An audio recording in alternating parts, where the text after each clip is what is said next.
seventh graders. Here we are on 9/11, a very momentous day here in America. Um, Thinking about everybody who perished in the greatest terrorist attack on America. So keep everybody in your prayers. Today's lecture is on your readings over the weekend. Make sure you get them done as we move into the origins of Christianity and how Christianity spread throughout Rome. This goes hand in hand with our religion, and here we go. Well, first off, we got to tell you, Christianity in ancient Rome was this very dangerous venture. It wasn't something that just happened overnight, and it wasn't something so peaceful that you would think. But religion was very important to the Romans, and within the Roman Empire, Christianity was actually banned, and Christians were punished for many, many years, to the point that they were actually fed to the lions as entertainment in ancient Rome.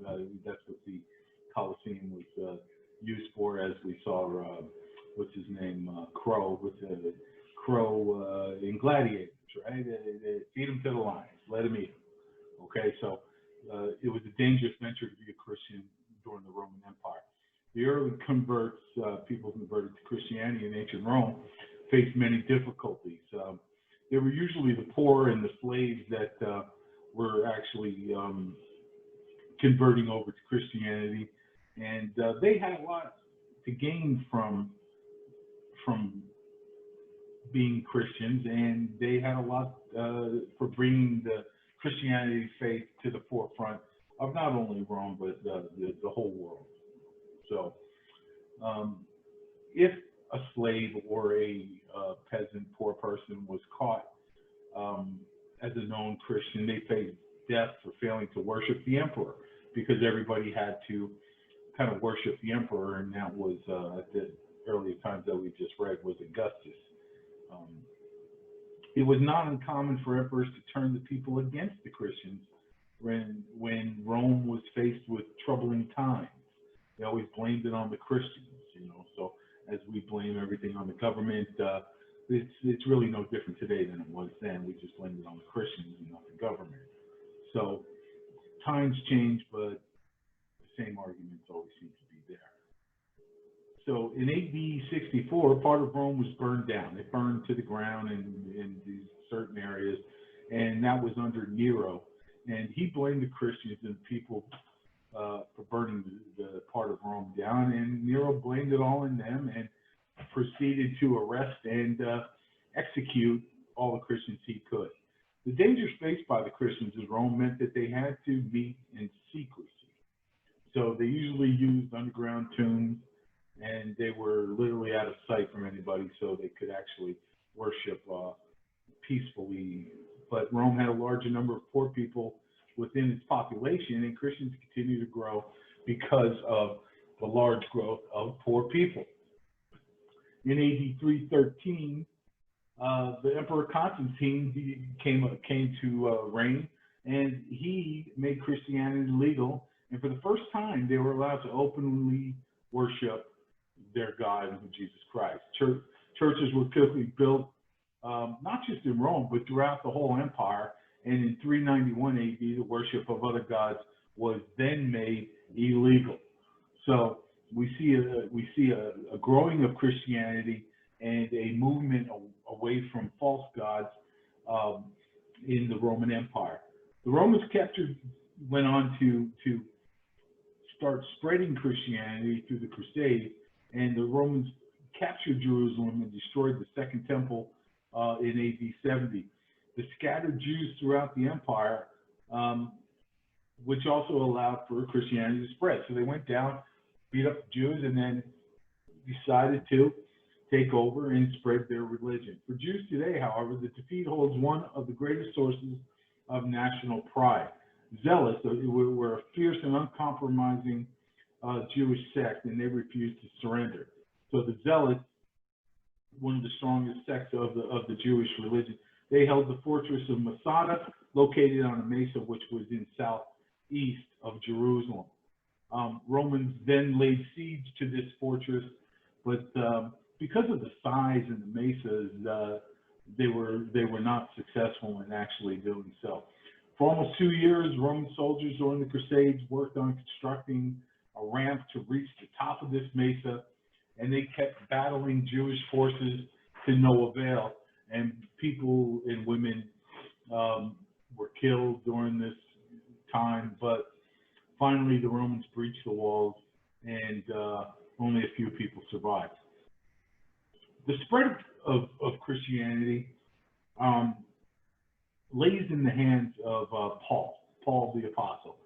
Paul's conversion to Christianity on the road to Damascus came not only with a belief in Christ, but also with a belief that the gospel should be conveyed to the Gentiles, and without the need for Jewish conversions nor the inclusion of traditional Jewish ceremonies. This put him fundamentally at odds with the Jewish Christian community. Paul acknowledged that the Christian mission was for all people and necessitated a dramatic break from Jewish tradition. This universal or Catholic belief heavily informed the development of the early Christian church.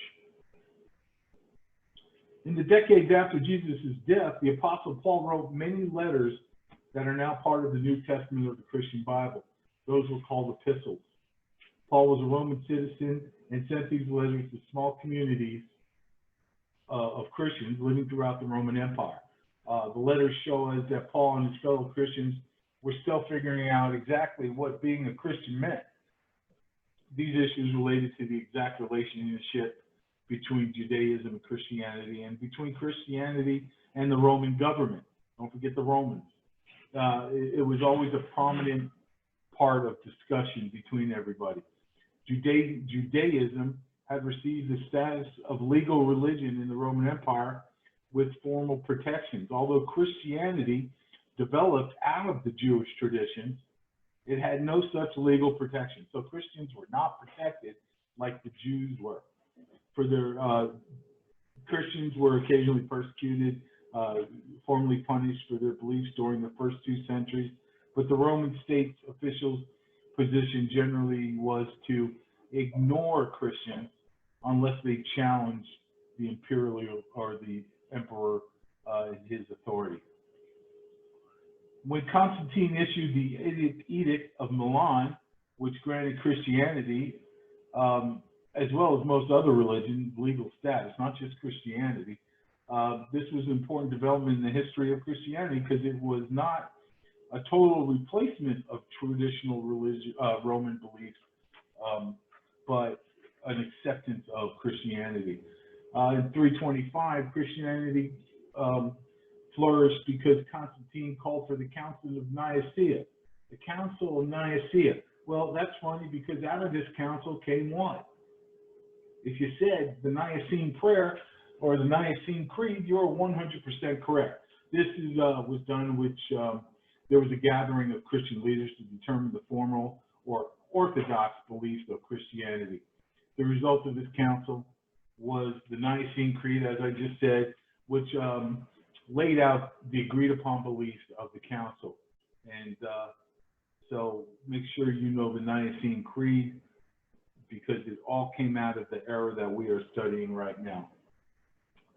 In 380, Theodosius issued the Edict of Thessalonica, which made Christianity, especially the Nicene Christianity, the official religion of the Roman Empire. Most other Christian sects were deemed illegal, of the devil, heretical, and they lost their legal status and their properties confiscated by the Roman state. The head of the Roman Catholic Church today, as well as before, is the Pope, and he takes his title from the old Roman office of Pontifex Maximus. Pontifex Maximus, which means in Latin, the highest priest. Roman culture was not wholly replaced, but was often repurposed as it came into contact with other people and cultures. Make sure you do your reading this week. Stay up on your work, okay? Read before you come to class on Monday. God bless you. Have a great weekend. Peace. And beautiful Sunday.